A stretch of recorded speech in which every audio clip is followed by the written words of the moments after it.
Ótimo, certinho. Nossa transmissão já começou a ser gravada. Lembrando a todos que as palestras estão sendo gravadas e que posteriormente serão colocadas no canal do Centro de Formação em Política Indigenista da FUNAI no YouTube, junto com o link para acesso às apresentações que estão sendo colocadas pelas palestrantes, bem como o link de acesso ao trabalho de dissertação ou de tese de cada uma delas. Hoje a gente está no nosso segundo dia de evento, teremos mais 2 palestras na data de hoje, dia 7 de março de 2023, começando nessa manhã de terça-feira, com a servidora Andressa dos Santos Alves, com a palestra Análise do Julgamento de uma Pessoa ao Eixavante por um Tribunal do Júri em Mato Grosso. Andressa já está na sala, nossa palestrante. Bom dia. Bom Sim. dia, bem-vinda. Desejamos uma boa palestra para você, para todos os nossos ouvintes também. Andressa é servidora efetiva da FUNAI, né? Em que ano que você ingressou no quadro da FUNAI, Andressa? Eu sou do concurso de 2010 e ingressei em 2012. Ingressou em 2012 e nesse tempo já tem o quê? Uns 10 anos, né, de fundação? Isso, esse ano faz 11. Certo. E durante todo esse seu período na FUNAI, Andressa, em quais locais você já exerceu suas atribuições enquanto servidora? Então, eu fui nomeada para a Coordenação Regional do Xingu, que fica com a sede em Canarana, e eu fui lotada como chefe, né, do Núcleo de Gestão de Pessoal. Sim. Fiquei de 2012 a 2015. Quando E de... então, eu fui removida para a CETELE Nobres, que é subordinada à Coordenação Regional de Cuiabá. E desde então você está em Nobres? Isso, como não tem sede na CTL, né, que nós atendemos a Terra Indígena Santana, fica na sede em Cuiabá mesmo, na coordenação regional. Certo. E você já chegou a ocupar cargos, além de chefe de NUPS? Então, é substituta do chefe da CTL. Certo. Ainda é? Sim. Ok. E qual a sua jornada acadêmica, Andressa? Ela iniciou também no âmbito da antropologia ou não? Sua graduação foi distinta do seu mestrado? Então, durante minha graduação em Ciências Sociais, né, que eu cursei na Universidade Federal de Mato Grosso, Uhum. no segundo ano já da graduação, eu ingressei como monitora no programa de inclusão indígena na universidade. Então, desde então, eu decidi que era com isso que eu queria trabalhar, com os povos indígenas, né? Então, a minha orientadora é etnóloga, né? Então, eu já fui encaminhada já para etnologia indígena, desde a graduação. Então, eu já sabia que um dia eu iria trabalhar na FUNAI. Tinha esse Ah. propósito. Aham. Como que era esse trabalho como monitora indígena na Então, faculdade? isso, monitora no programa de inclusão indígena, que era um programa de ação afirmativa que reservava, não era cota, né? Era reserva de vaga para estudantes indígenas de etnias originárias de Mato Grosso Uhum. e região fronteiriça. Então, a gente fazia a gestão do programa, né? Inicialmente, Uhum. eh, toda essa parte desde o vestibular indígena, que era específico e diferenciado, né? Todas as etapas de entrevista. A gente fazia esse acompanhamento. E quando os estudantes ingressavam também na universidade, a gente também fazia esse acompanhamento de adaptação, de ambientação, ambiente universitário, né? Mostrar biblioteca, o restaurante universitário, enfim. E também fui monitora especificamente em algumas disciplinas, trabalhei com alguns estudantes indígenas, né? Tipo, na leitura de textos. E também a gente participava do acompanhamento pedagógico, né? Uhum. Eles tinham reuniões com os professores e tudo mais. Inclusive, nessas ocasiões, eu tive a oportunidade também de estar indo nas aldeias de origem desses estudantes. Então, assim, foi muito interessante. Fui em 4 terras indígenas, isso antes de ingressar na FUNAI, né? Fui como Certo. estudante de Ciências Sociais, acompanhando a coordenadora do programa de inclusão, que por acaso era minha orientadora também, que ela já vinha com uma experiência da UFPR, né, Uhum. de inclusão de indígenas na universidade, então ela trouxe para Federal de Mato Grosso quando ela veio para cá, né? Certo. E que ano que você ingressou no mestrado? Então, eu ingressei em 2018, eu fui a quinta turma, porque o mestrado ele iniciou a primeira turma em 2014. Em 2016, foi feita também a reserva de vagas para indígenas também ingressarem no mestrado. E na minha turma eram 8 mulheres, sendo 2 indígenas, também tinha mulheres negras, né? Uma Uhum. chilena, inclusive, estava fazendo intercâmbio, que foi a única estrangeira, né, que durante todos esses anos de mestrado. Então, assim, eu fui bastante privilegiada, eu acho, né, pela essa diversidade, não só por ser mulheres, mas uma diversidade de mulheres, né, no curso. Foi bem Sim, interessante. a gente verificou mesmo aqui na sua dissertação que você relata, né, sobre esse estabelecimento de vínculo de amizade com esse grupo de mulheres etnicamente diversas, né? Isso. E não só o fato de você ter sido privilegiada com esse convívio, o que que esse convívio trouxe de relevante para você durante o seu trabalho acadêmico, durante o seu processo de pesquisa? Né? Que tipo de aprendizados você conseguiu obter a partir dessa relação com essas mulheres tão distintas, né? Tão diversas etnicamente? Então, acredito assim, não, que o curso de Ciências Sociais já havia me preparado, né? Inclusive, essa minha trajetória pela antropologia desde o início, né? E etnologia indígena. Eu fui bolsista PIBIC, VIC, novamente FIBIC durante a graduação. Todos esses projetos eram referente à trajetória de mulheres indígenas, desde a saída da aldeia para até chegar na universidade. Eu já tinha essa curiosidade, né?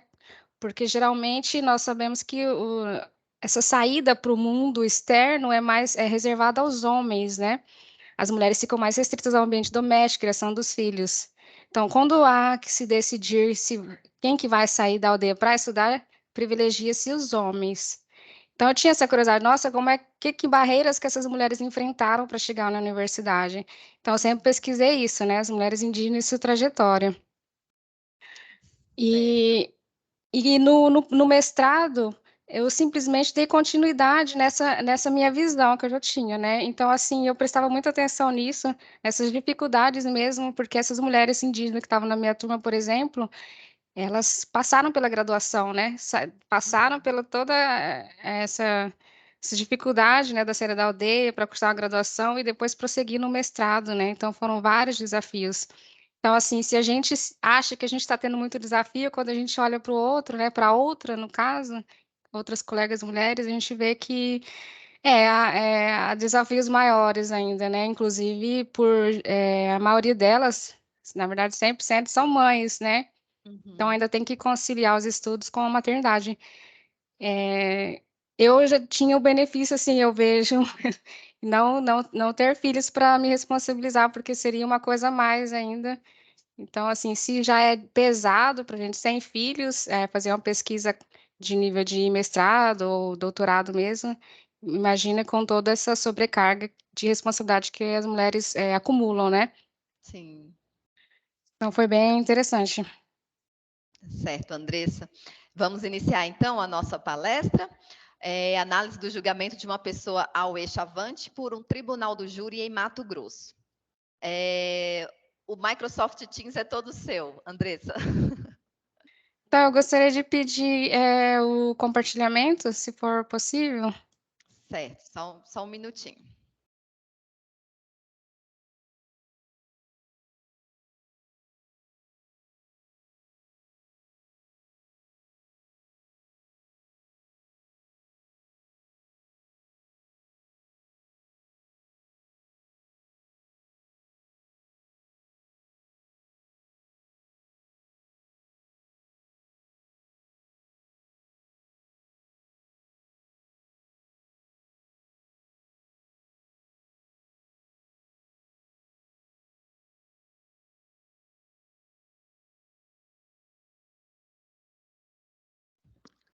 compartilhado para vocês? Sim, era só colocar a tela toda agora.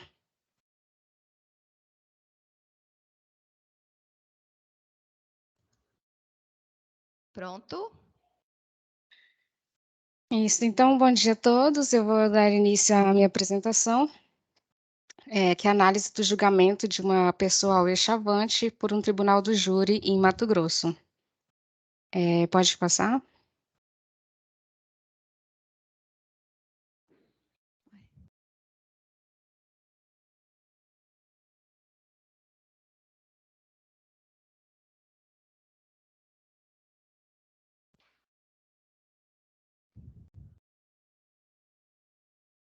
Passou? Não.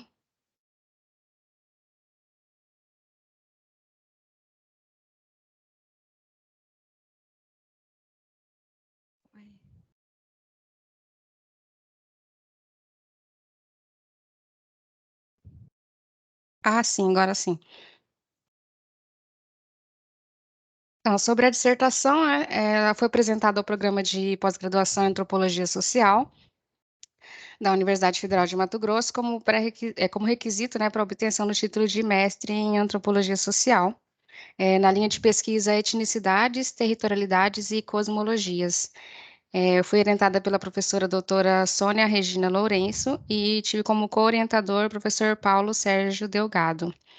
Data de defesa foi 31 de março de 2021. Então, esse mês completará dois anos, né, da defesa. Pode passar, por favor.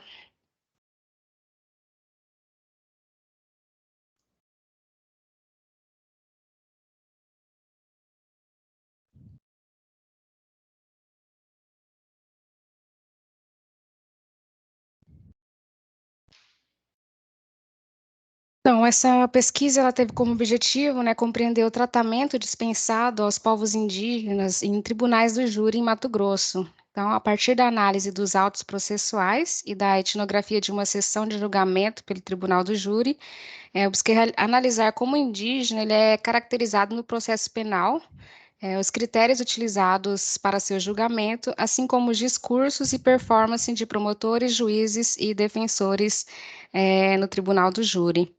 Então, o objeto de estudo foi esse processo de julgamento, né, dessa pessoa ao-chavante, desde a emissão do boletim de ocorrência na Delegacia Municipal de Polícia de Barra do Garças, em agosto de 2001, até o seu julgamento pelo Tribunal do Júri do mesmo município em agosto de 2018.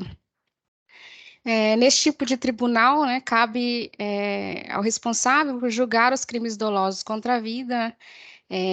E esse é o colegiado de populares, né, que são 7 cidadãos comuns, declararem, de acordo com a sua livre convicção, de forma secreta e individualizada, se o crime em questão aconteceu e se o réu é culpado ou inocente. Próximo slide.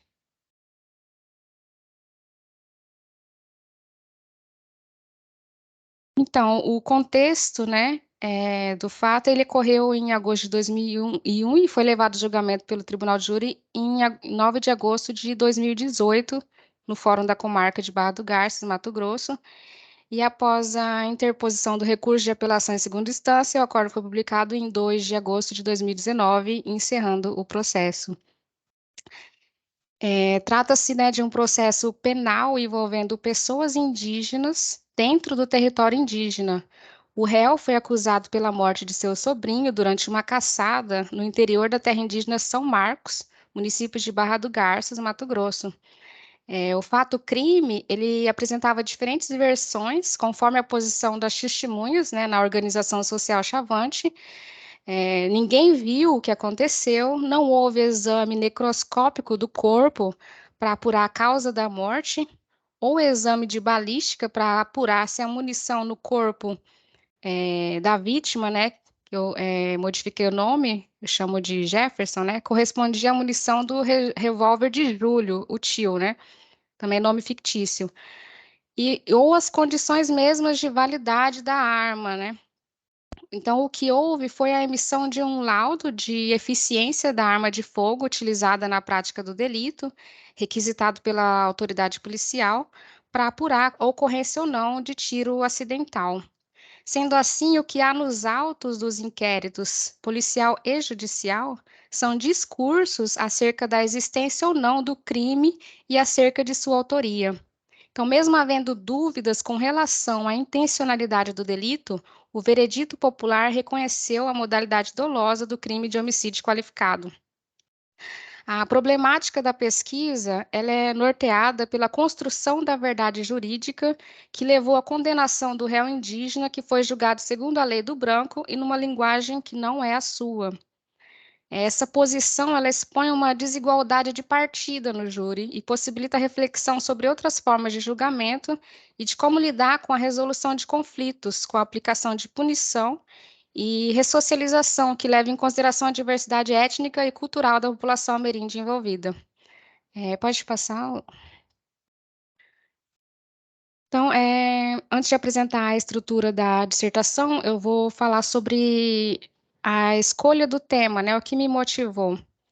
Então, assim, meu interesse pela realização desta pesquisa, ela teve início quando eu presenciei, na condição de público ouvinte, o julgamento de 4 pessoas indígenas da etnia Caiabi por um tribunal do júri em Canarana, quando lá eu estava, né, em agosto de 2015.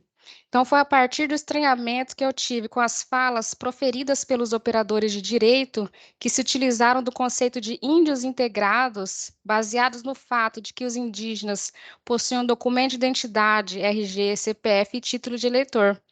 Esse fato ele me causou incômodo na época, assim como no presente, pois essa interpretação é predominante entre os operadores de direito e expressa uma contradição, vista que o Estado fornece esses documentos, inclusive com a participação do órgão indigenista em mutirões da cidadania realizado em terras indígenas, para que os mesmos possam acessar direitos e benefícios sociais e previdenciários.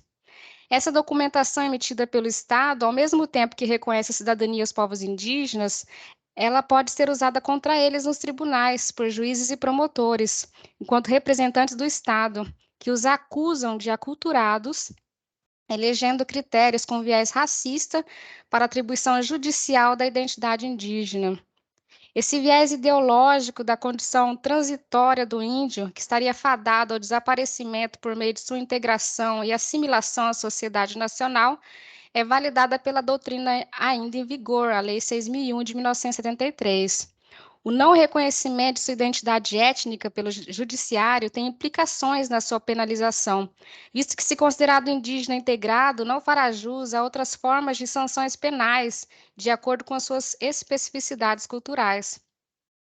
Após esse júri, eu presenciei mais outros 2 julgamentos na condição de público ouvinte, um pela Justiça Federal em Cuiabá e outro pela Justiça Estadual em Várzea Grande.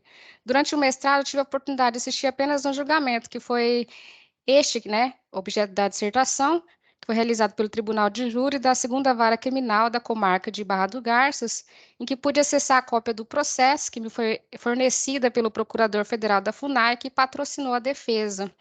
Neste julgamento, também pude acompanhar todas as etapas, desde o sorteio dos jurados até a proclamação da sentença. Portanto, este foi o processo que elegi como objeto de estudo. A estrutura da dissertação, conforme vocês podem ver, ela está dividida em 4 capítulos. Primeiramente, as considerações iniciais, né, que apresentam o tema e o percurso da pesquisa. O capítulo 1, em que apresenta a narrativa da caçada, é o momento em que ocorreu o fato-crime e uma breve contextualização histórica do povo auê chavante, sua organização social e faccionalismo.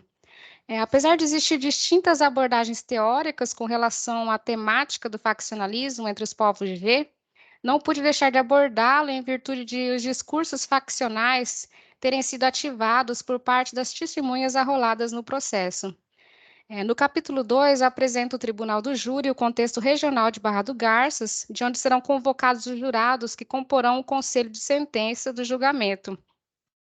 No capítulo 3, eu me detenho nos autos processuais e nas 2 formas de produção da verdade jurídica, que são o inquérito policial e o processo penal. No capítulo 4, eu apresento a etnografia do julgamento pelo Tribunal de Júri de Barra do Garças e, por fim, as considerações finais. Pode passar, por favor? Então, aqui, se vocês me derem licença, eu gostaria de fazer a leitura dessa narrativa da caçada, né? Conforme eu obtive através de entrevista, né?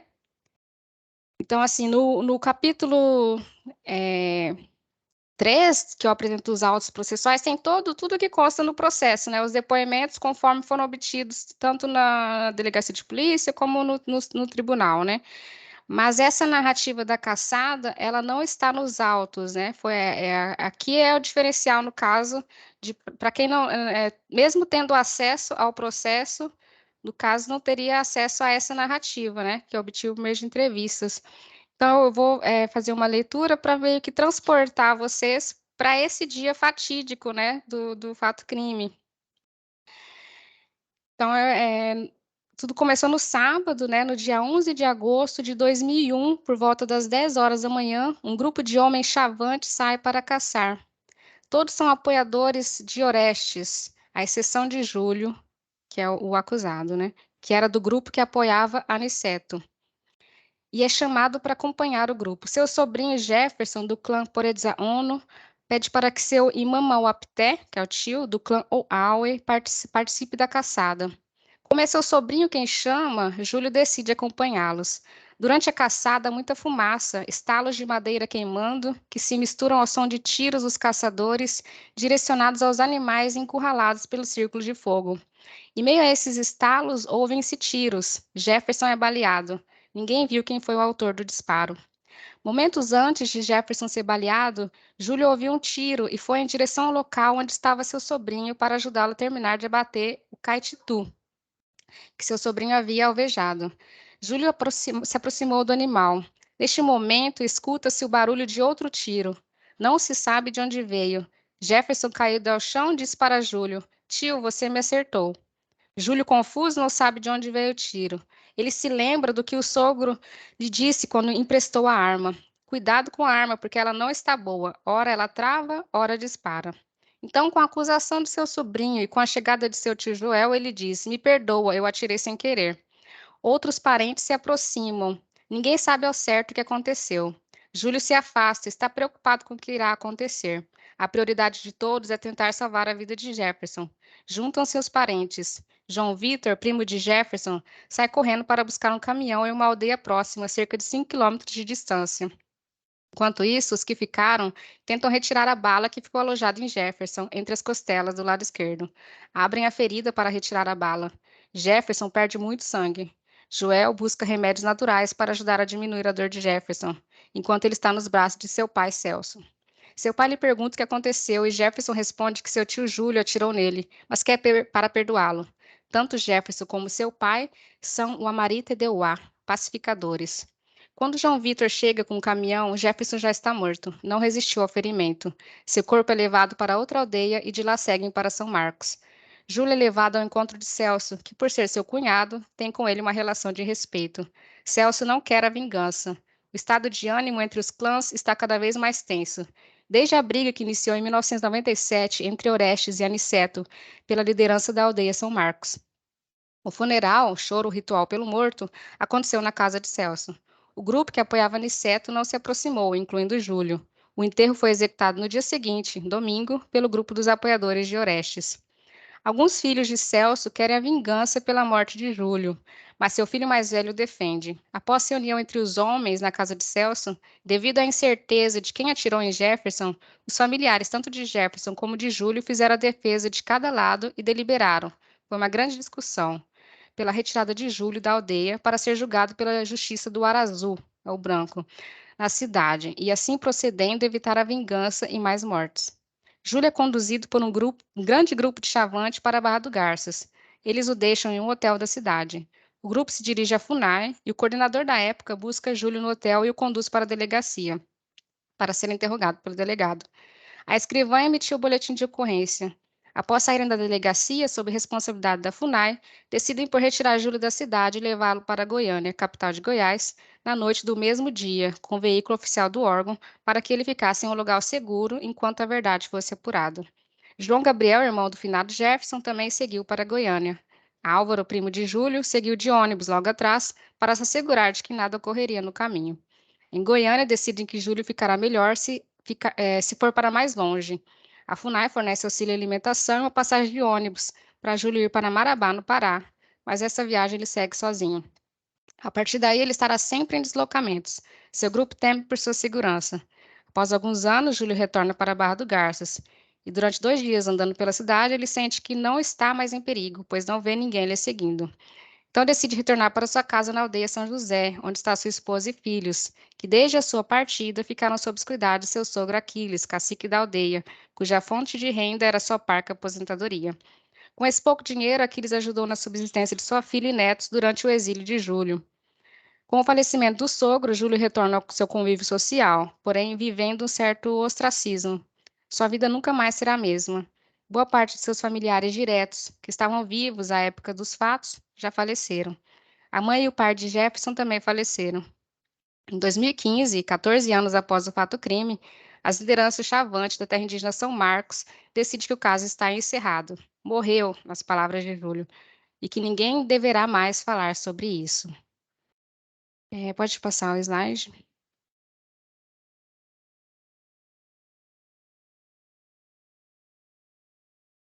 Então, aqui nós temos a linha do tempo, né? De acordo com ela, nós podemos observar que desde a instauração do inquérito policial, a sua finalização, decorreram mais de 6 anos. E do início da ação penal a seu julgamento pelo Tribunal do Júri, decorreram mais 10 anos. Na sentença de pronúncia, o juiz reconhece a admissibilidade da acusação e reconhece a competência do júri para julgar o caso. Conformado com a sentença, o Procurador Federal da FUNAI de Cuiabá requereu recurso à superior instância em 24 de fevereiro de 2014 para que fosse afastada a incidência da súmula 140 do STJ e declarada a competência da Justiça Federal para processar e julgar a presente ação penal, em face do artigo 231 da Constituição Federal, tendo em vista tratar-se de delito cometido entre indígenas, e o fato teria sido motivado por interesses à ascendência do poder interno da comunidade, permeado pelos usos, costumes e tradições arrolados no artigo 231 da Constituição.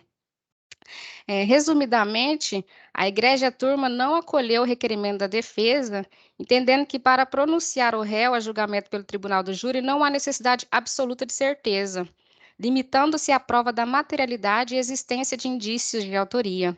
Assim, havendo dúvida quanto à autoria do fato delituoso, seria aplicada a regra do indúbio pro societate. Na dúvida, favoreça a sociedade, passando para a competência da sociedade, julgamento pelos pares, no júri popular de Barra do Garças. Em entrevista com o procurador federal, ele relatou as dificuldades por ele enfrentadas quando tenta fazer júri no interior do estado de Mato Grosso, devido à influência do Ministério Público sobre os jurados, em contraposição aos júris realizados pela Justiça Federal na capital. Pode passar o slide?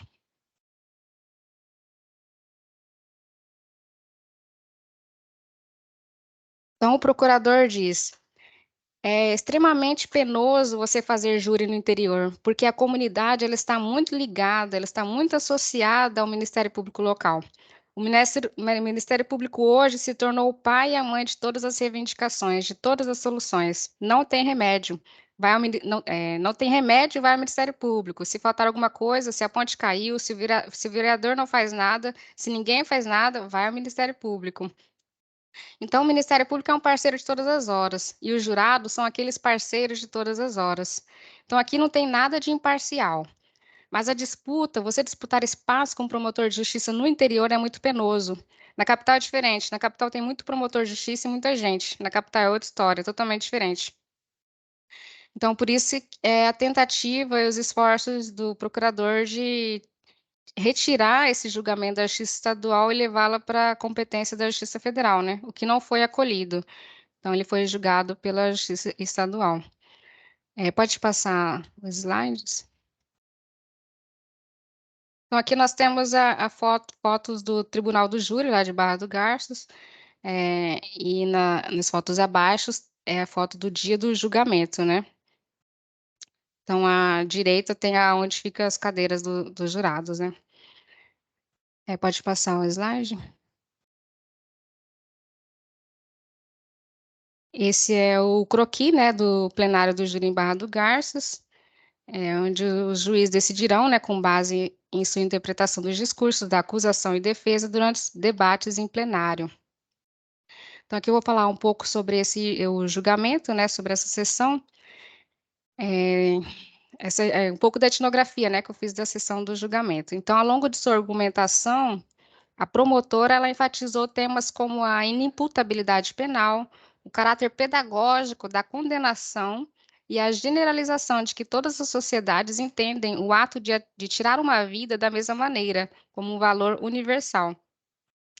Em sua fala inicial, da promotora, né, os jurados, ela diz que eles são representantes da justiça, que devem dar uma resposta à sociedade e não deixar um crime impune, especialmente por ter sido cometido por indígena, que, segundo a mesma, são considerados erroneamente como inimputáveis. Durante o júri, eu observei, por meio da fala da promotora, que houve uma distorção da conclusão do laudo com relação à integração do réu. E esse é um dos problemas de os jurados não poder ler o processo, ficando restrito às interpretações que lhes são passadas durante o debate entre acusação e defesa. O laudo antropológico mencionado pela promotora foi solicitado pelo procurador para que fosse determinada a responsabilidade penal do indígena, em conformidade com o artigo 4 da Lei 6.001 de 1973, Estatuto do Índio, que define o grau de integração dos índios em isolados, em vias de integração e integrados. Após a realização da perícia, o antropólogo responsável pela elaboração do laudo concluiu que, abre aspas, apesar do indígena aqui tratado, Júlio, ter conhecimento e, por vezes, frequentar a sociedade envolvente, sua conduta, visão de mundo e autodeterminação são orientadas majoritariamente e quase que exclusivamente pelos valores, prerrogativas e sanções da sua própria cultura, fecha aspas. Então, podemos observar que o lado antropológico, constituído como meio de prova de ordem técnica, é interpretado de acordo com o interesse estratégico da defesa e acusação, do contexto das disputas argumentativas no plenário do júri. Após os debates, teve início a votação secreta, onde os 7 membros do Conselho de Justiça votaram secretamente sim ou não aos 5 quesitos apresentados pelo magistrado. Então, os quesitos foram, primeiro, no dia 11 de agosto de 2001, por volta das 16 horas, na reserva indígena da aldeia São Marcos, neste município e comarca de Barra do Garças, foi desferido um disparo contra Jefferson, provocando-lhe as lesões que lhe provocaram a morte?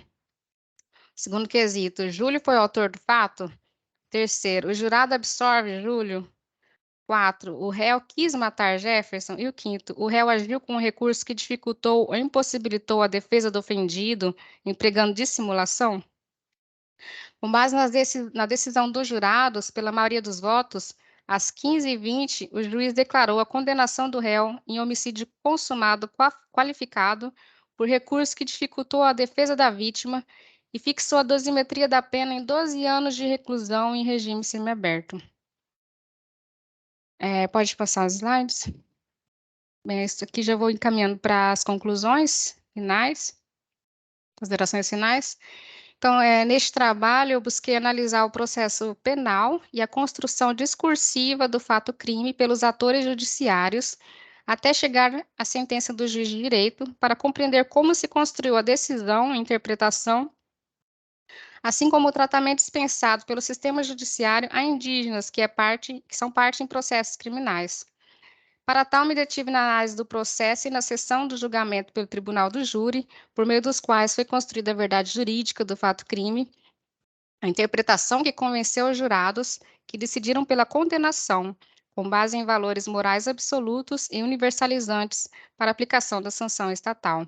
Se a morte de Jefferson foi ou não acidental, e por que os chavantes não resolveram o conflito internamente, são questões, até então, sem uma resposta definitiva, ao menos conhecida. O que sabemos é que para os mais velhos e os Ihiri, detentores da autoridade e palavra de ordem, o caso estava encerrado muito antes de ir a julgamento pelo tribunal do júri.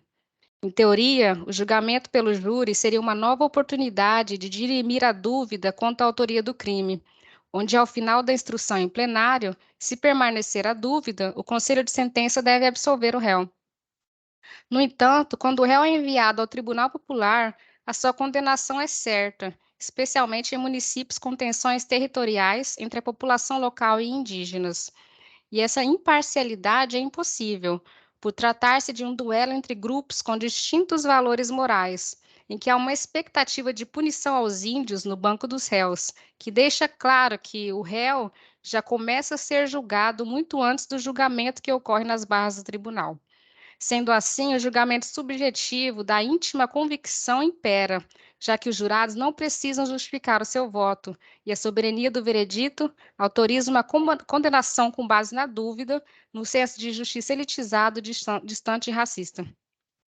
É nesse universo social que o direito está imerso, que faz o mundo social e é feito por ele, e consagra a ordem estabelecida. Neste sentido, a desigualdade vivida pelas populações indígenas na sociedade brasileira são reproduzidas nos tribunais, já que os operadores do direito, advogados, juízes, promotores, etc., não estão restritos ao seu domínio de atuação, mas convivem no mundo social, detêm o discurso autorizado cuja retórica jurídica influencia outras instituições. Sendo assim, a problemática indígena já chega perante o judiciário numa perspectiva negativa.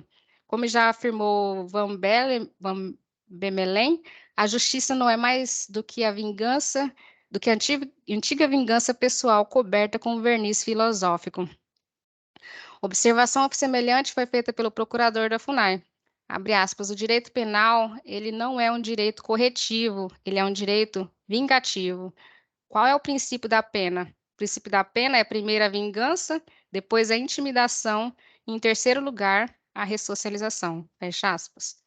As leis foram elaboradas com base em premissas ditas racionais e modernas, que são impostas aos povos autóctones, mesmo que não coincidam com seu modo de ser e pensar, cujos costumes e tradições são vistos como obstáculo ao progresso.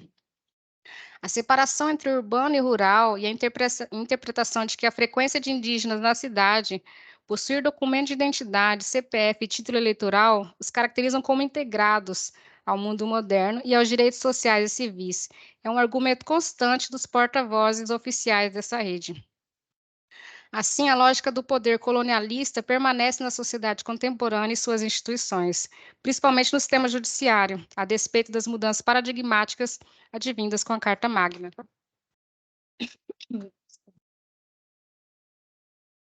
As opiniões daqueles que estão fora da rede são, portanto, ilegítimas, o que coloca em duelo crenças subjetivas e irracionais versus conhecimentos objetivos e irracionais nos tribunais da razão, numa intersecção ou choque entre pessoas que vivem em mundos diferentes.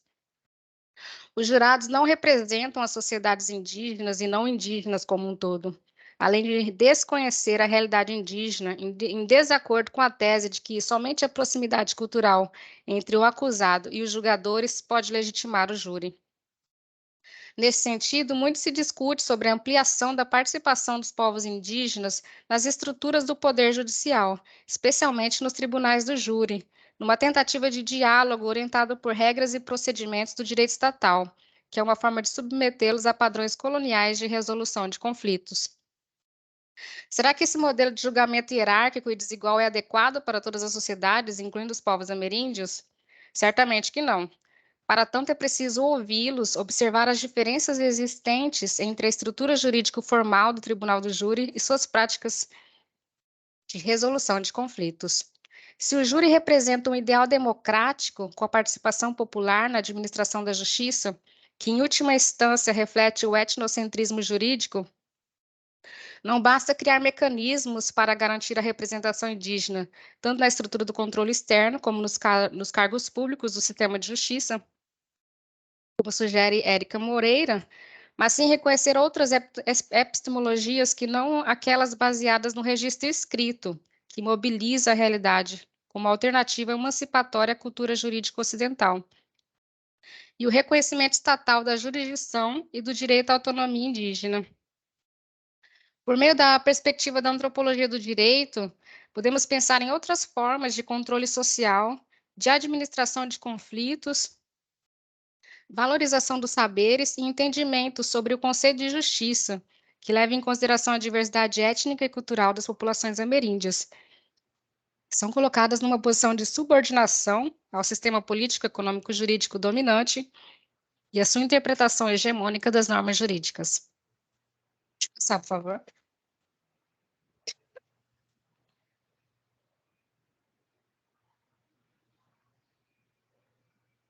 Então, para finalizar, eu trago a opinião do Chavante sobre esse julgamento, né, julgamento em geral de indígenas por não indígenas. João Vitor, né, 39 anos, na época da entrevista, ele foi testemunha no julgamento de julho, e ele entende que os chavantes não poderiam julgar o branco, assim como o branco não poderia julgar o chavante, por não conhecerem a sociedade um do outro. E Heitor e Augusto, que é o próximo slide, eles ambos da terra indígena Paraboburi, município de Campinápolis, eles expressaram semelhante opinião. O Heitor, de 61 anos, ele diz: para que trazer aqui na cidade, né? A gente resolve na aldeia, já falamos na reunião, no nosso Aram. Pode passar o slide, né?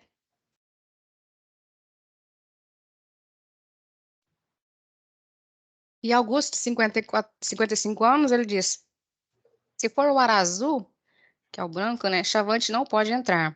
Se for Auê, índio, branco não pode entrar como júri, jurado. Não conhece a pessoa. Perguntei: o senhor já foi jurado? Aí ele responde: para quê? Julgar branco que eu não conheço o comportamento dele? Eu vou julgar? Eu não conheço. Não, não quero não. Eu não conheço ele. Tem que ser conhecedor do comportamento dele. Chavante, a maioria das aldeias não procura artigos, não lê leis federais. Perante a lei, somos iguais. Porém, indígena faz alguma coisa errada, será punido, de acordo com a lei. Já que liberou a lei para todos, vai ser punido com cadeia. Cadeia não é bom, não. Muita coisa acontece. Tem rivais dentro da cadeia. Tem guerra dentro da cadeia. Você é indígena, vai ser mais discriminado lá dentro. Obrigada.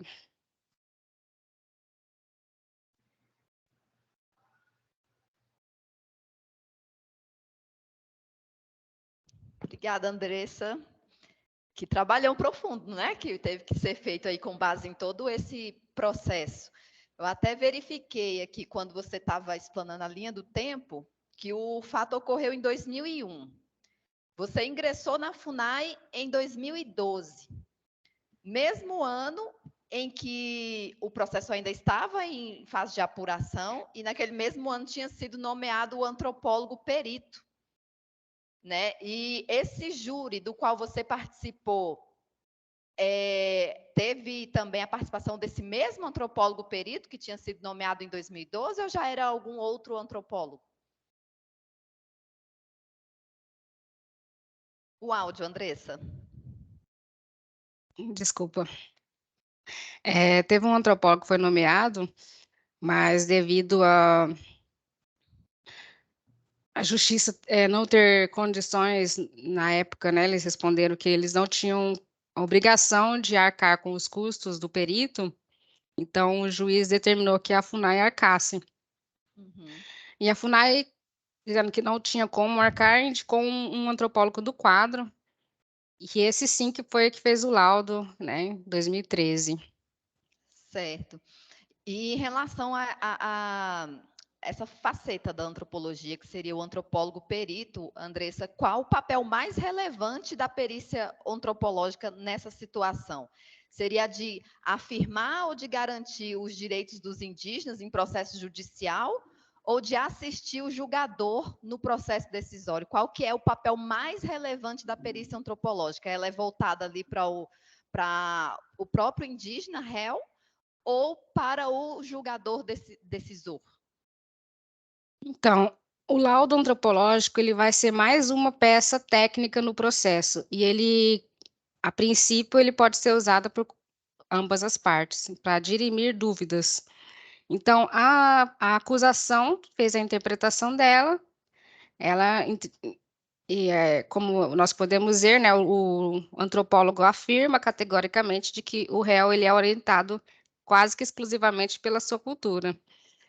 Só que a acusação faz uma interpretação distinta. Ela fala: não, aqui o antropólogo diz que o índio vai fazer as compras na cidade, então ele está integrado.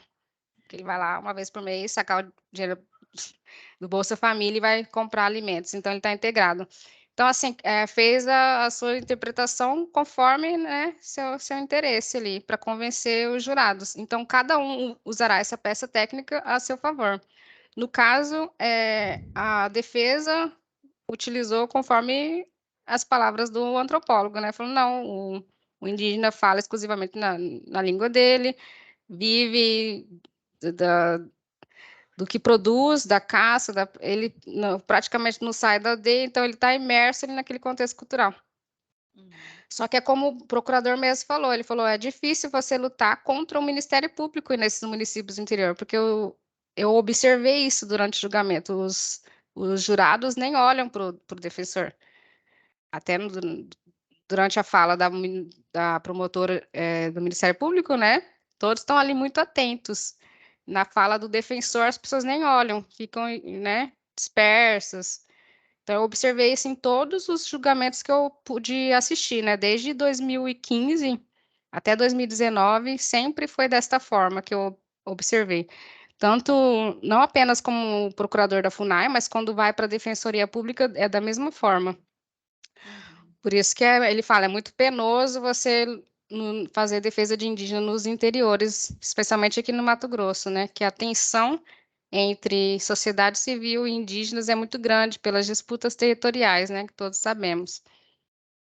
E só por curiosidade, Andressa, durante as suas pesquisas, por um acaso você teve contato com alguma norma, alguma legislação, inclusive talvez expedida no âmbito do CNJ, a respeito da conformação do júri? Ele tem, por exemplo, que garantir a participação de indígenas no júri? Então, essa configuração do Tribunal do Júri já fala, né, que o júri ele é um julgamento pelos pares. É assim que está na lei. Então, assim, mas que pares são esses, né? Que os indígenas não são julgados pelos seus pares. São membros da sociedade civil, geralmente pessoas indicadas na lista do juiz, né? Funcionários públicos, empresários, comunidade, representantes da sociedade local, né?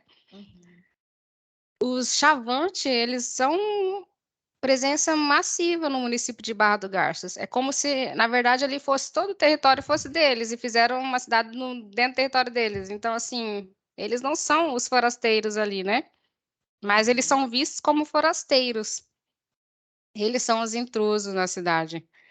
Então, assim, não vemos essa representação indígena em tribunal de júri. Por isso que eu até perguntei, você já para um deles, né? Você já foi, você gostaria de ser, né?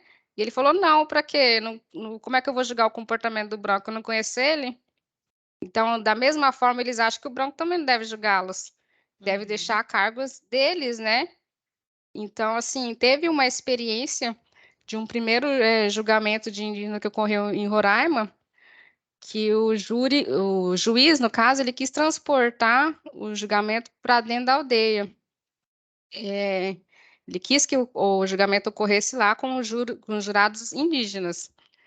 Só que, assim, ele levou toda a estrutura do aparato judiciário para dentro da aldeia.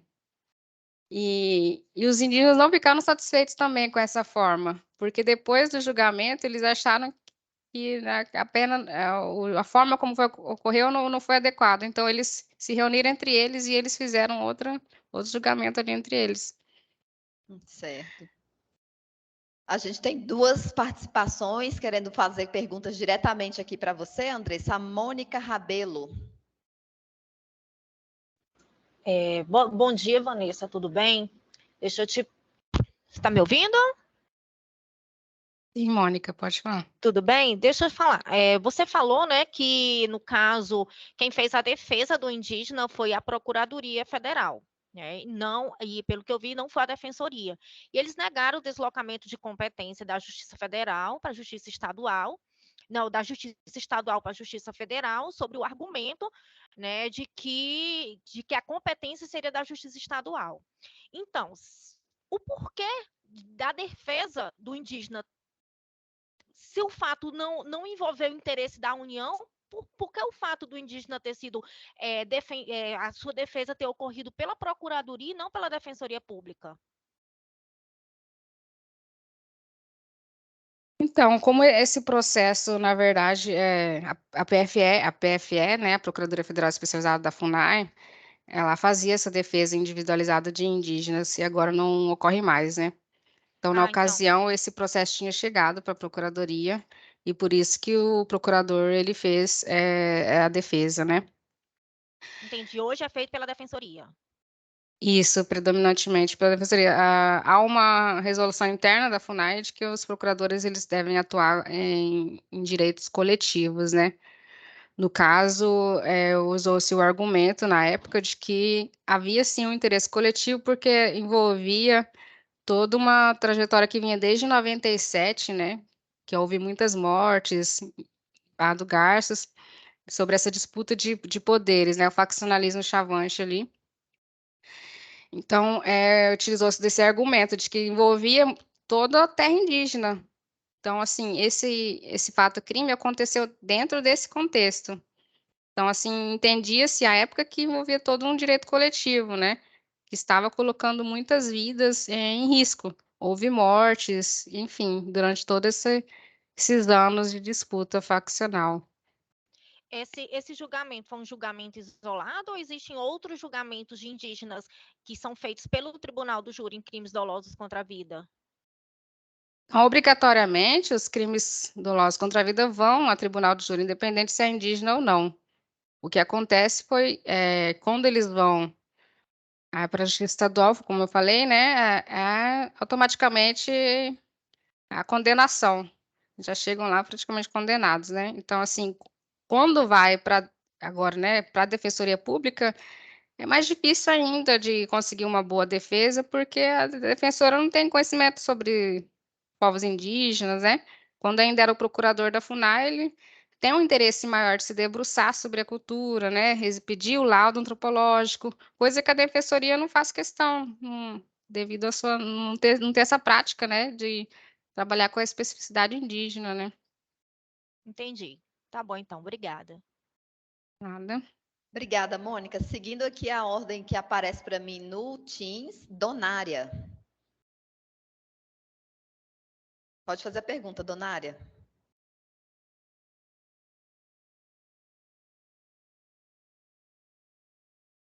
Donária, veja se o seu microfone está ativo.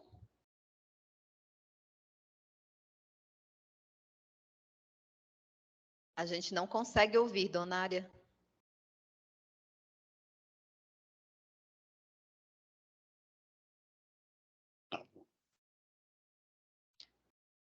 Vou passar para a Micarla, depois a gente volta na Donária, então. Micarla. Oi, vocês estão me ouvindo? Oi, eu acho que agora voltou. Ah, então vai. Tá, então vamos lá, Donária. Oi, bom dia a todos. Eu sou Donária da Centro-Leste do Pará. Bom dia, Andressa. Andressa, a tua formação é Direito? Ciências sociais. Não, eu perguntei isso porque o teu trabalho foi, assim, dá para identificar que ele tem uma profundidade com relação aos temas do direito, né? Foi bem elaborado com relação às teorias, enfim, eu gostei bastante do teu trabalho. E está de parabéns. Mas, assim, esse tema é muito relevante dentro da FUNAI, não sei se são todas as CRs, mas aqui em Altamira também acontece muito esses casos. E o que o defensor, na tua fala, com relação à fala do defensor, na verdade, ocorre isso, na minha concepção, devido ao grande preconceito contra os povos indígenas, né?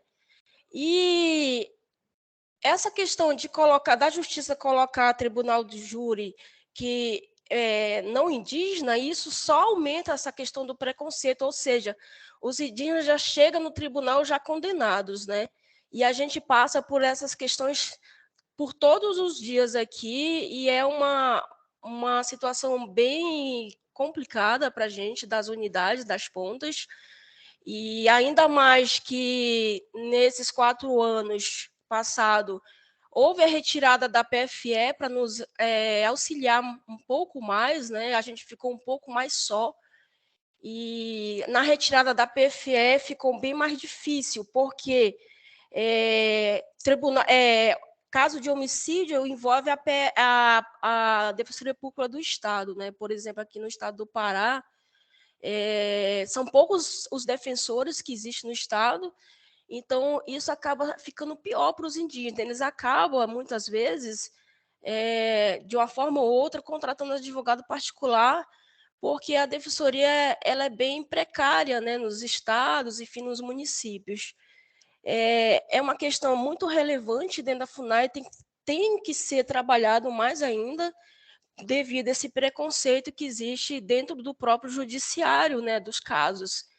E assim, mas a minha curiosidade, na verdade, Andressa, é se após a conclusão do teu trabalho você acompanhou o desenrolar dessa situação, porque dentro das normas jurídicas existe a possibilidade do júri ser composto por indígenas e também dos indígenas cumprir a pena dentro das aldeias, por exemplo, né? Ou de algum ambiente que é espaço dos indígenas.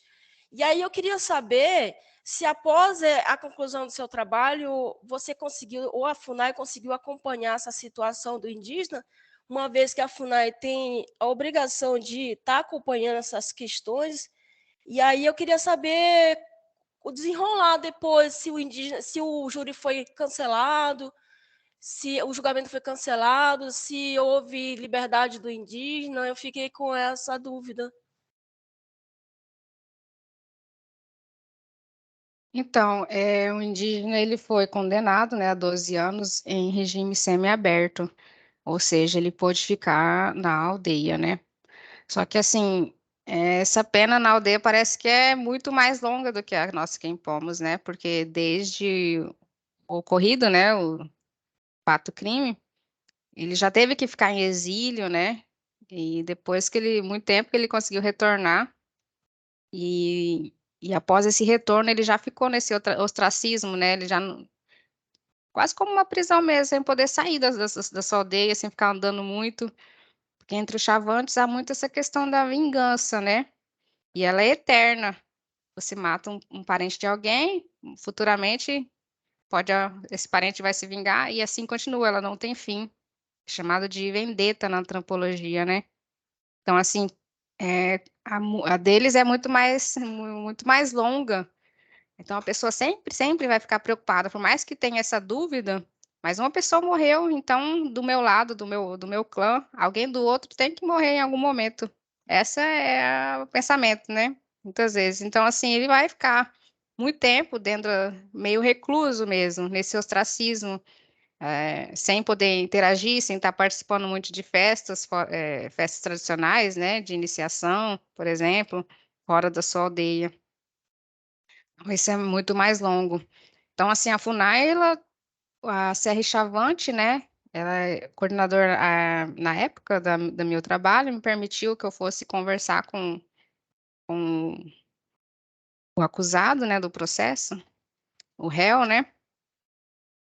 E eu pude ir lá conversar, fazer essa entrevista, levantar todas essas informações sobre a narrativa da caçada, e eu pude observar isso mesmo, que ele vai continuar, acho que por toda a vida, né? Essa questão interna deles lá, né? Esse acompanhamento por parte da FUNAI é o que ele já vem fazendo, né? Tipo, não há muita interferência nessa questão. Você mais observa, né? Se vai haver conflitos, né? Como eu estava falando sobre essa questão das vinganças. E a CR Chavante, ela tem muita expertise, né? No povo Chavante, eles trabalham só com eles, né? Em várias terras indígenas Chavante aqui no Mato Grosso. Então, assim, por parte da coordenação de Cuiabá e da Procuradoria, não houve o acompanhamento. E lá em Barra do Garças também não há procurador federal. Então, o acompanhamento que você pode estar querendo saber é mais por parte de servidores mesmo, né, da coordenação. Como nós aqui em Cuiabá não atendemos o povo chavante, então não há essa proximidade, né? Após a minha pesquisa, encerrou-se Então é isso. Não sei se eu respondi a pergunta. Obrigada, Andressa. Agora, seguindo aqui, Micarla e, na sequência, Luana Machado. Vocês estão me ouvindo? Está ouvindo certinho? Certinho, Micarla. Ah, tá. Inicialmente, eu queria parabenizar, acho que esse tema, eu me apaixonei, na verdade. Eu sou formada em Direito, eu até imaginei que a Andressa ela fosse formada em Direito pelas colocações que ela fez. E eu sou servidora aqui da FUNAI efetiva, estou na CR, Araguaia Tocantins, em Palmas, e faz alguns anos que eu estou meio que assessorando a Procuradoria aqui. Então, em que pese esse vácuo de 4 anos, né, que a Procuradoria meio que não acompanhou ações penais e ações referentes ao Tribunal do Júri, no tempo que eu fiquei aqui, a gente já acompanhou algumas, inclusive já consegui participar de um júri com o procurador. E, assim, o que eu percebi, que meio que a Andressa também colocou no trabalho dela, é essa questão da discriminação. Na verdade, quando você tem um indígena sendo julgado, não por seus pares, né, mas por brancos, você percebe, é nítido a questão da discriminação. Num dos júris que eu acompanhei, eu me recordo que o próprio MP, o próprio Ministério Público, ele dá essa ênfase como acusação, né? Ele dá essa ênfase que é meio que a FUNAI nem deveria prestar essa assistência ao indígena, que deixasse ele se virar. É meio que joga mesmo que o branco contra o indígena, que o branco está ali sendo defendido pela FUNAI, que não deve fazer isso, algo nesse sentido. Mas, assim, a minha dúvida é mais no sentido de que foi feito um laudo antropológico, né? Se esse laudo antropológico chegou a ser abordado pela defesa no Tribunal do Júri, e como que foi percebido isso pelos jurados? Porque, assim, eu tenho uma ótica de que, infelizmente, como está sendo posto esse tribunal do júri, em que o indígena está sendo julgado não pelos seus pares, mas por brancos, meio que o laudo antropológico, meio que ele não serve, né? Mesmo com todo o trabalho, tudo que foi posto, toda a questão cultural, embora todo o trabalho esteja ali escrito, o júri, meio que por discriminação, ele ignora tudo aquilo e vai mesmo que, indígena matou, pronto, tem que cumprir a pena. Se a defesa chegou a abordar isso, ou não sei se você chegou a ver isso, e se não abordou, se foi uma opção dela justamente para meio que sabendo que os jurados não iriam levar em consideração esse ponto, esse aspecto. Não sei se deu para entender. Sim, eu acredito que compreendi, sim. Então, foi utilizado, sim, o procurador abriu o processo, leu ali a parte do antropólogo, mas da mesma forma fez a promotora, ela abriu ali e falou, não, eu estou vendo aqui que ele é integrado, que não tem, sabe, o antropólogo afirma que ele vai na cidade, então por isso ele é integrado. Sabe? Então, assim, cada um fez sua interpretação para convencimento dos jurados. Então, o que está em questão é qual verdade vai convencer os jurados. E eles votam conforme sua livre, né, consciência. Não há necessidade de justificar o voto, né, de se explicar.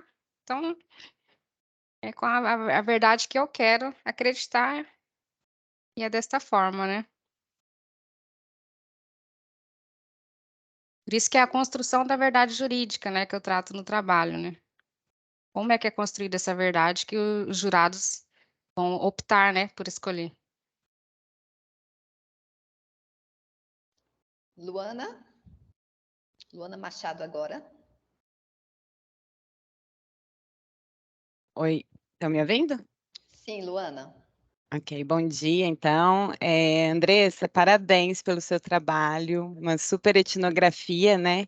Acho que na antropologia a gente tem essa metodologia aí da etnografia, e o que você fez foi bem isso, né? Pegou um caso e analisou detalhadamente, é muito interessante. E aí, na verdade, um comentário, talvez um pouco, se você puder comentar como que foi isso no processo que você acompanhou, que tem a ver com os meus interesses também de pesquisa, né, que é a questão linguística nesse processo, né, que tem uma resolução recente do CNJ de 2020 que recomenda que os tribunais do júri contratem intérpretes e tradutores, né? Então, essa questão linguística ela é tanto uma barreira de códigos linguísticos, mas que também, né, nos códigos linguísticos vem toda a praxis cultural, esses entendimentos da organização social, né, tem outros sistemas ali operando dentro do povo chavante, né, que conhecer a língua é fundamental para entender ali, e o chavante, que, né, tem um trânsito, né, na cidade, falam português, muitos deles, mas também sei que os chavantes, de modo geral, têm essa questão da língua deles muito forte, muito presente. Então, queria saber se essa questão linguística, né, dessa expressão, como que ficou isso, o julgamento foi antes dessa resolução, né, então, não sei se teria mudado alguma coisa, e se teria mudado alguma coisa também ter um profissional intérprete, assim, contratado para estar fazendo essa mediação. Não sei se cabe, né, você teria como explorar um pouquinho sobre essa questão da língua nesse processo. Obrigada. Parabéns. Sim, Luana, muito obrigada por você ter trazido esse ponto, porque eu trago também na dissertação, né, super pertinente. Inclusive, essa é uma uma estratégia de defesa, né, dos procuradores da FUNAI, né, que atuam ou atuavam, né, no caso, em defesa de indígenas. Então, assim, é utilizado assim. Esse sempre foi, aliás, pelo menos nos processos que eu acompanhei, sempre teve esse pedido de intérprete, inclusive para demonstrar como é que eles ali não dominam, né, a língua portuguesa, que quebra um pouco o argumento da acusação de que falou português integrado, né?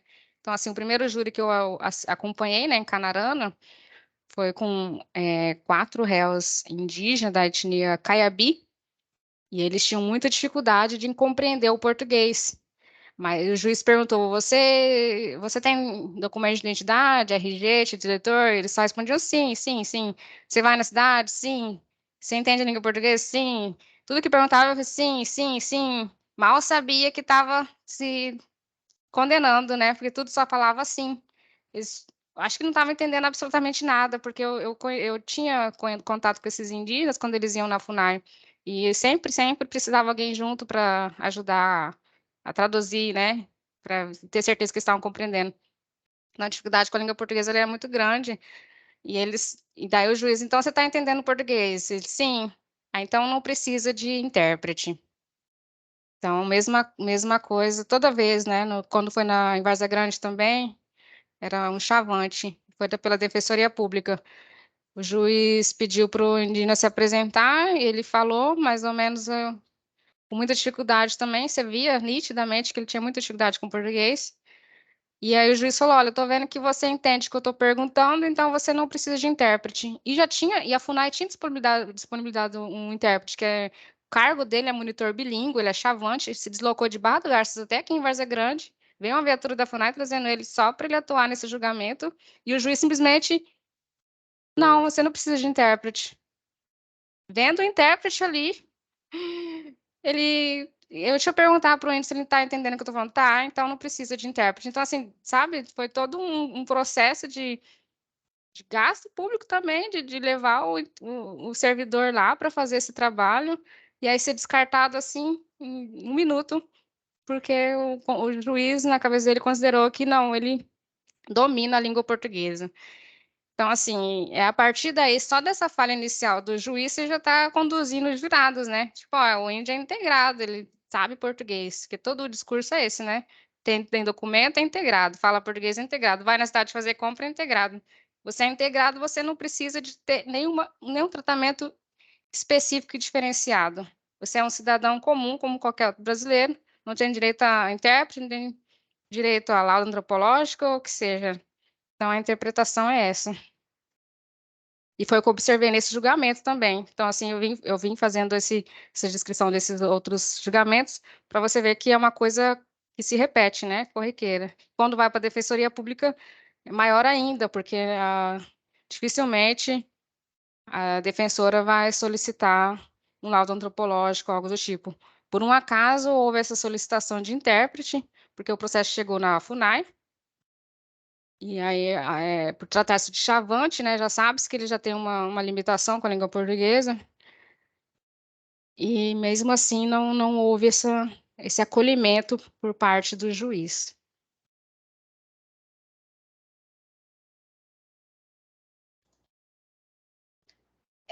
Já encaminhando aqui para o nosso encerramento, dei uma checada lá no chat, não temos nenhuma pergunta lá, e para O finalizar, Alain está com a então, mão levantada.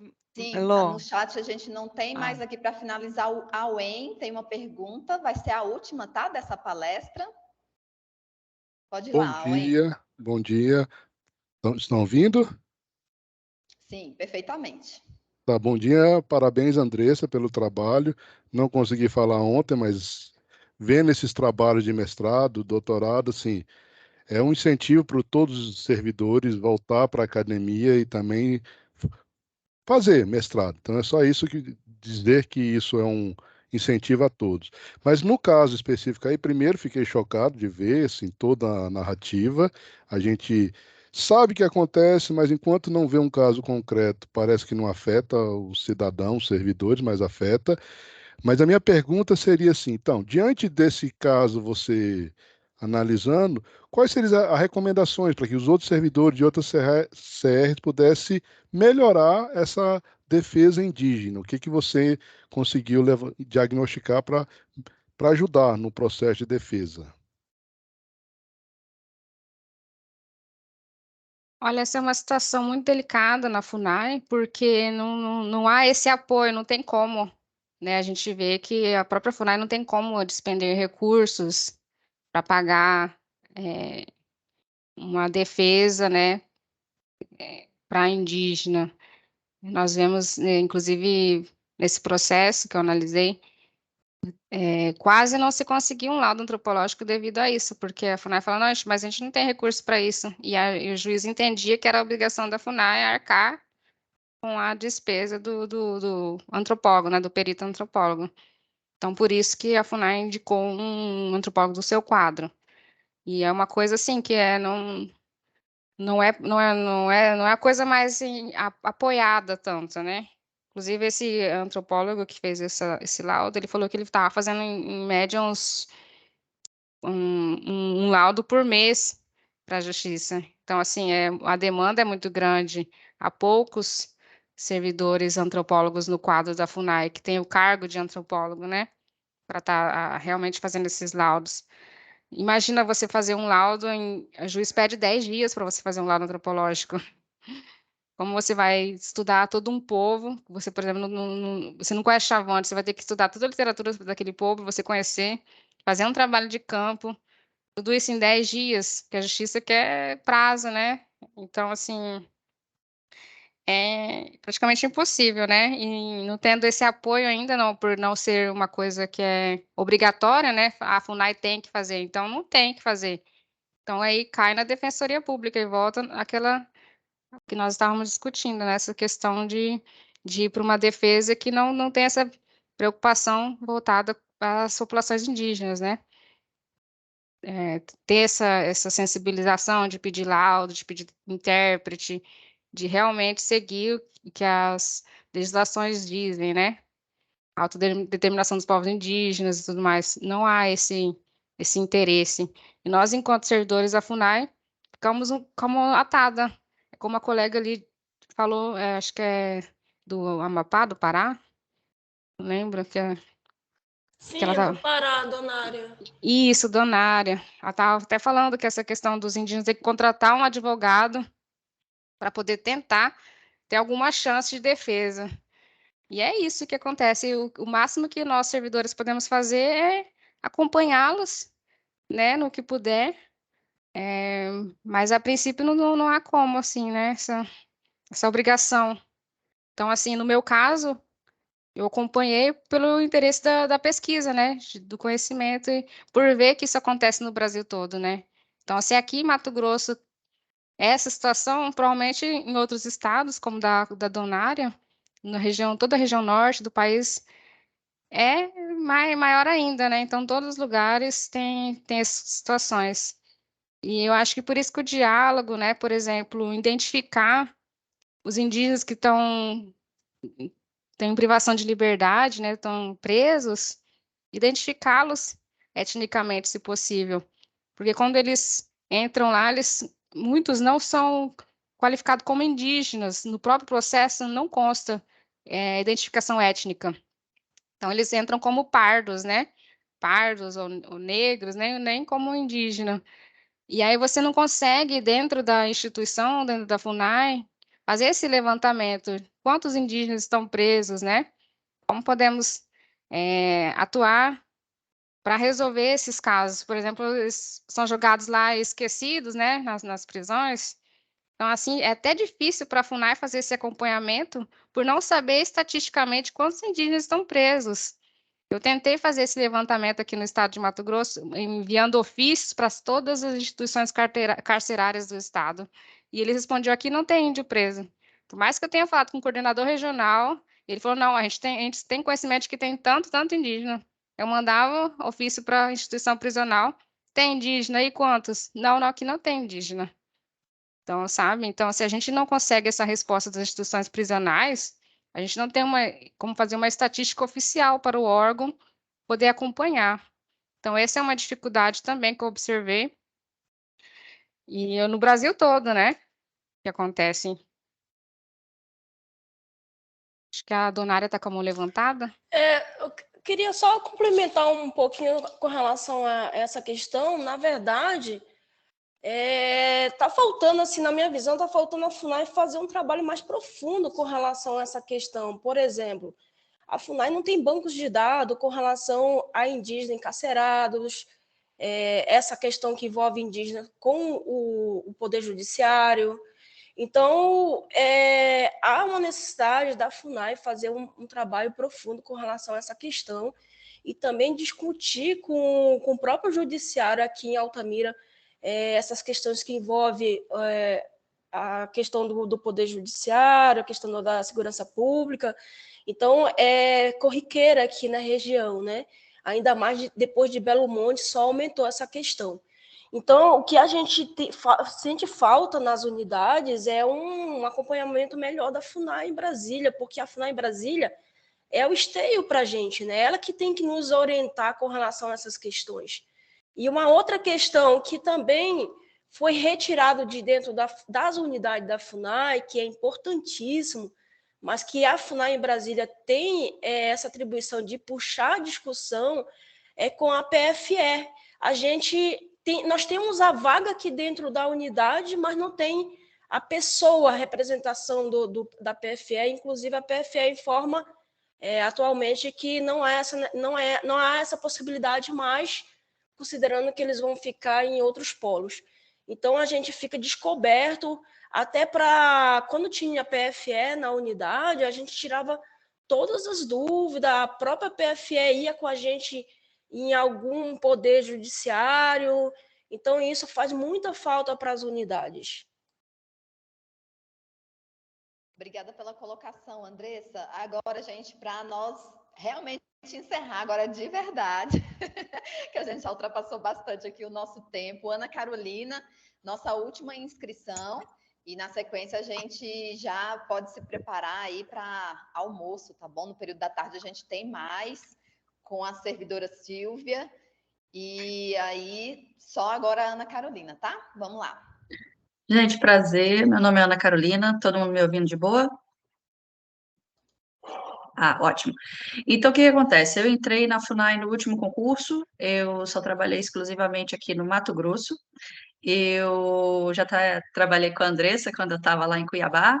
Eu entrei aqui em Colíder, na CR Norte, depois eu fui para o Chavantes, e depois eu fui para Cuiabá, e agora eu voltei aqui para Colíder, trabalhei em Matupá, e agora estou aqui com os isolados. Mas a minha vivência é só aqui no Mato Grosso, né? Não tenho muita experiência do lado de fora.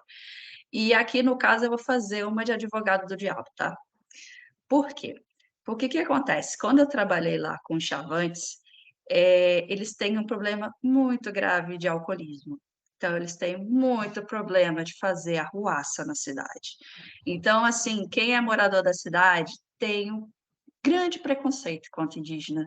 Então, é igual a Andressa falou, você fazer o julgamento deles lá, já está condenado. Não faz sentido, entendeu? Por exemplo, aqui tem uma cidade chamada Peixoto de Azevedo, cidade de garimpo, cidade muito complicada. E ontem eles estavam uns 40, 50 querendo invadir a delegacia da cidade. Aí é complicado. Como é que a gente vai defender?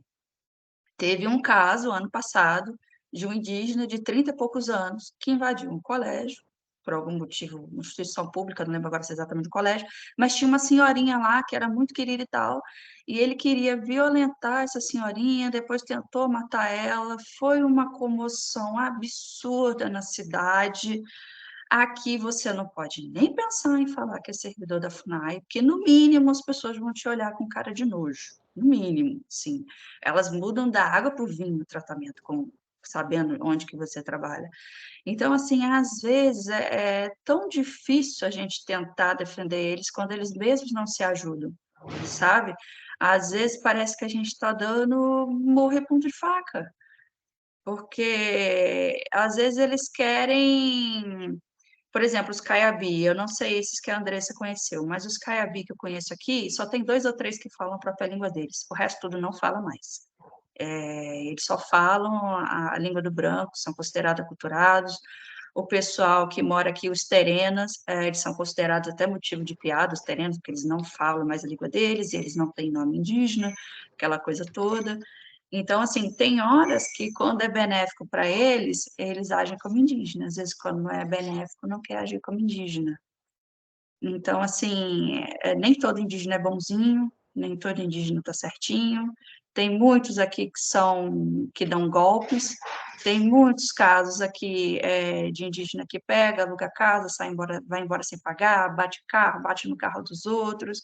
Então, por esse outro lado, também, assim, é muito difícil para a gente, que é funcionária. Às vezes é difícil você defender quem está errado, né?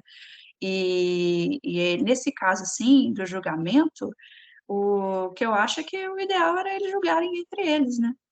Porque, tipo assim, a lei penal, teoricamente, é a mais restrita, é aquela que só condena acima da civil, acima do administrativo, de tudo.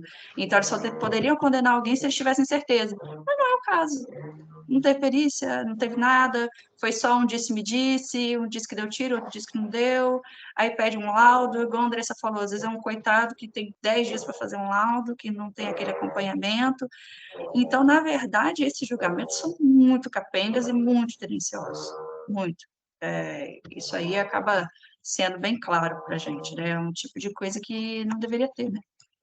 Então, no caso, com toda essa minha falação aqui, eu acho que o que falta mais para a gente como é que eu posso dizer, a FUNAI ter mais apoio a eles do ponto de vista, assim, legal mesmo, jurídico mesmo. Um tipo de palestra para eles, falando dos direitos deles, o que pode, o que não pode, porque se eles simplesmente por terem um ou outro documento já são enquadrados como praticamente brancos, quando é do interesse, né, do branco, então eu acho que o que a gente poderia fazer é dar algum tipo de apoio para eles, jurídico, né? E a questão dos procuradores, sinceramente, eu nem sabia que não tinha mais, porque na época que eu trabalhei com o Chavante tinha procurador, sim. Então, assim, a gente vai vendo que a cada dia a FUNAI vai perdendo mais o seu poder, vai perdendo mais a sua abrangência, né? Antigamente tinha toda a questão da saúde, toda a questão da educação, e aí a gente vai vendo que só vai perdendo, perdendo, perdendo, e isso é muito triste, né? Então é isso, gente, só estava querendo fazer mesmo um comentário, assim, para o pessoal pensar, né?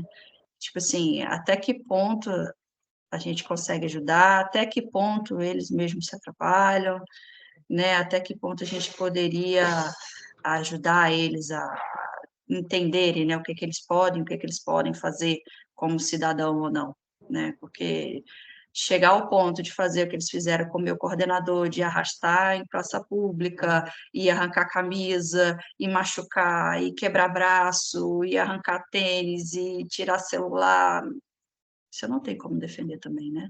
Tipo assim, eu vejo o lado deles, mas eu vejo o meu também como funcionária, né? Tipo assim, ninguém quer ser coordenador daqui, ninguém quer trabalhar na coordenação que eu trabalho, porque não é o primeiro caso, não é o segundo, não é o terceiro caso de agressão. Então, não é fácil, né? Enfim, gente, abraço para vocês aí, já falei demais. Obrigada pelas colocações, Ana Carolina, pelos depoimentos também. Andressa, a gente fica muito feliz em ter contado com a sua participação, a explanação do seu trabalho acadêmico aqui para os servidores da FUNAI. A gente viu o quanto esse trabalho trouxe inquietações, né, para os servidores, a ponto de levantar questões que devem ser trabalhadas institucionalmente, o que pode ser melhorado para o desenvolvimento dos trabalhos na FUNAI nessa seara em que envolve indígenas encarcerados. Quais seriam os espaços, né, institucionais para se trabalhar esses assuntos no sentido de convertê-los em ações para dentro do órgão, para melhorar, facilitar esse trabalho? Seria nas discussões de planejamento estratégico, ao ser colocados os objetivos da FUNAI para os próximos 4 anos? Seria em âmbito de diretoria colegiada para traçar as diretrizes para o órgão, né? Em que espaços essas questões poderiam ser colocadas? É bom quando a gente se sente provocado a trazer essas discussões, né? Porque os servidores, a gente sabe da nossa realidade, um órgão tão capilarizado, a gente tem pouco contato com servidores que estão em outras coordenações regionais e a gente vê que em determinados momentos a gente se encontra, né? As questões que cada um passa em suas coordenações regionais, em suas CTLs, podem ser semelhantes a que outros servidores em outro estado também está passando. Então, esses fóruns, esses momentos de participação nossa, como esse evento, né, trazendo esses conhecimentos realizados por servidoras em âmbito acadêmico, traz essas provocações para a gente. É importante termos esses momentos também, né? É um momento de formação, mas também de ligarmos as nossas chaves, né, no sentido de colocarmos em pauta esses assuntos nos momentos de planejamento mesmo da instituição. Então, agradeço para você, Andressa, a sua participação. Agora de manhã a gente falou de Chavantes, no período da tarde a gente também vai falar de Chavantes, né, com a servidora Silvia Clímaco, e às 15 horas, então, para aqueles que estão inscritos, aguardamos vocês. Os que não se inscreveram por meio do formulário de inscrição, que tinha ficado aberto até a data de ontem, vocês podem participar também acessando pelo link, tá? Então, aguardamos a todos um bom finalzinho de manhã, de terça-feira à tarde, e aguardamos todos vocês. Obrigada.